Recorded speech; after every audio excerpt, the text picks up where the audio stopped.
Hi அனைவருக்கும் வணக்கம்.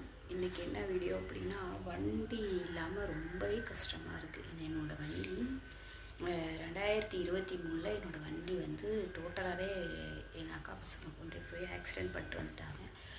அந்த வண்டி வந்து எப்படியும் ஒரு 40,000 செலவாகும் அப்படின்ற மாதிரி சொல்லியிருந்தாங்க. அதனாலேயே அந்த வண்டியை நான் வந்து கொடுத்துட்டு செகண்ட் ஹேண்டில் வந்து ஒரு வண்டி வாங்கியிருந்தேன், ஆக்டிவா. அது வந்து 50,000க்கு நான் அந்த வண்டி வாங்கியிருந்தேன். ஆனால் அதுவுமே நல்லா உழைச்சி கொடுத்துச்சு. ஒரு வருஷம் வரல எனக்கு எந்த ஃபால்ட்டுமே வைக்கல. சின்ன சின்ன ஃபால்ட் வைக்கும், அதையுமே நான் ரிப்பேர் பண்ணி நான் ஓட்டிகிட்டு இருந்தேன். சில டைம்லாம் பார்த்திங்கன்னா கரெக்டாக பைபாஸில் மட்டும் நின்றும் 10 கிலோமீட்டர் வரையிலாம் நாங்கள் வண்டியை தள்ளிட்டு வந்துருக்கோம். கரெக்டாக பைபாஸாக பார்த்து தான் நிற்கும். ஏன்னா பைபாஸில் நம்ம எதுக்கு போகிறோன்னா கொஞ்சம் ஷார்ட்டாக இருக்கும், ரோடு நல்லாயிருக்கும், டிராஃபிக் இருக்காதுன்ட்டு நம்ம போவோம். ஆனால் வந்து கரெக்டாக என்னோடய வண்டி வந்து பைபாஸில் ஒரு 10-15 கிலோமீட்டர் தள்ளிட்டு வர மாதிரியே நிற்கும். அது மாதிரிலாம் கூட நாங்கள் தள்ளிட்டு வந்திருக்கோம். ஃபீல்டுக்கு ஏரியாவுக்குள்ளே அந்த கிராமத்துக்கெலாம் போவையில் நின்றுடும். என்ன பண்ணுறதுன்னு தெரியாமல் தள்ளிட்டு வந்திருக்கோம். இப்போ சனிக்கிழமை பார்த்திங்கன்னா டோட்டலாகவே சுத்தமாகவே இதாகிடுச்சு. அதுவே பைபாஸில் தான் இருந்துச்சு. ஆனால் அந்த டயத்தில் வந்து சில டைம் வந்து தள்ளிட்டு வந்து ரிப்பேர் பண்ணுற சுச்சுவேஷனும் அன்றைக்கி இல்லை. சரி, டாடா ஏஸில் ஒரு வண்டியை ஏற்றிட்டு வந்து ஒரு மெக்கானிக் ஷாப்பில் கொடுத்தா அவன் சரியான ஃப்ராடாக இருப்பாங்களுக்கு. எந்த மெக்கானிக்குமே இப்படியாக என்ன ரிப்பேர் இருக்குன்னு சொல்லவே மாட்டேங்கிறாங்க. நான் எப்படி கொடுத்தேன், எனக்கு வண்டி இல்லை, இதுவும் எந்த வேலையுமே புரியலை. ஏன்னா எங்களோட வேலையில் வண்டி இருந்தால் மட்டும்தான் சம்பாதிக்க முடியும், வருமானம் முடியும், மக்களுக்கு என்ன தேவையோ அதை நாங்கள் செய்யவும் முடியும். ஆஃபீஸ் போகிற மாதிரி இருந்தாலும் வண்டி தான் வேணும். எதுவுமே வந்து பக்கம் இல்லை. வில்லேஜுக்கு போனாலும் கரெக்டான பஸ்ஸு கிடையாது. அந்த பஸ்ஸு டயத்துக்கு நம்ம போகவும் முடியாது. எந்த டயத்தில் பஸ்ஸு வருதுன்னு நமக்கும் தெரியாது. அதனால் இப்போ 3 அன்னையோட 4 நாள் ஆச்சு.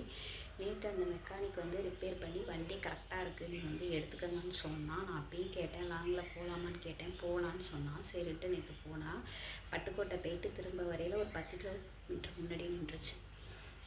எனக்கு ஒன்றுமே என்னமோ உலகமே இருந்த மாதிரி ஆயிடுச்சு. ஏன்னா அது வந்து ஈவினிங் டைம்.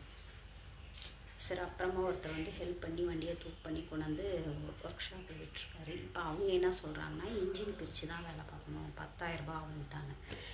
சரின்னு நான் பண்ண சொல்லிட்டேன். ஏன்னா எங்கள் வேலையில் வண்டி இருந்தால் மட்டும்தான் நாங்கள் வெளியிலலாம் போக முடியும். வண்டி இல்லைன்னா நாங்கள் எதுவுமே பண்ண முடியாது. அந்த மாதிரி ஒரு சுச்சுவேஷனில் இருக்கும்போது என்ன பண்ண முடியும்? ஆனால் நான் பண்ணின ஒரே ஒரு தப்பு என்னென்னா, என் வண்டியை நான் கரெக்டாக மெயின்டைன் பண்ணாமல் விட்டுட்டேன் போல். எனக்கு அப்படி தான் இப்போ தோணுது.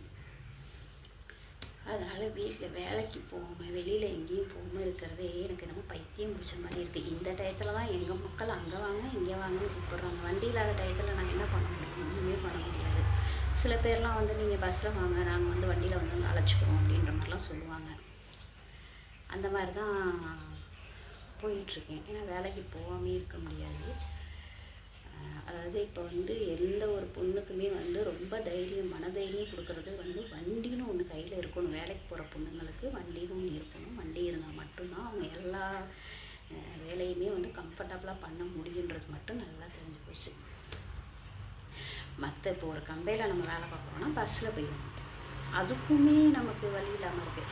நாங்கள் வந்து நலவாரியம் பண்ணுறதுனால ஒவ்வொரு வில்லேஜில் கூப்பிட்டாலும் நாங்கள் வண்டியில் தான் போகிற மாதிரி இருக்குது. பஸ்ஸெல்லாம் அந்த டயத்துக்கு கிடைக்காது. சில டைம்லாம் ஒன்வே ஆற்றுக்கரையில் வில்லேஜ் இருக்கும், அங்கெல்லாம் பஸ்ஸே இருக்காது. இன்றைக்கி எப்படியும் வண்டியை ரெடி பண்ணி கொடுத்துருவாருன்னு நம்பிக்கையோடு இருக்கேன்.